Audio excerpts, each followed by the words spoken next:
নিজেকেই মাঝে মাঝে চিনতে পারি না। চোখে আর আগের সেই উজ্জ্বলতা নেই।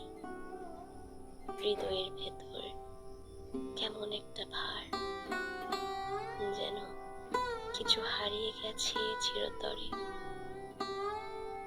চুপচাপ থাকি, অথচ ভেতরে চলছে যুদ্ধ।